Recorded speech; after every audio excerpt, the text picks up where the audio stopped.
الراجل وصل مطار طوكيو بجواز سفر لدولة ملهاش أي وجود على الخريطة.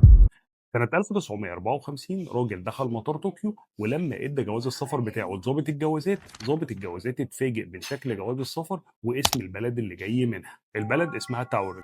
والاغرب ان جواز السفر عليه تاشيرات دخول لدول كتير زي اسبانيا وفرنسا، والراجل بيتكلم بثقه ان هو جاي في رحله عمل.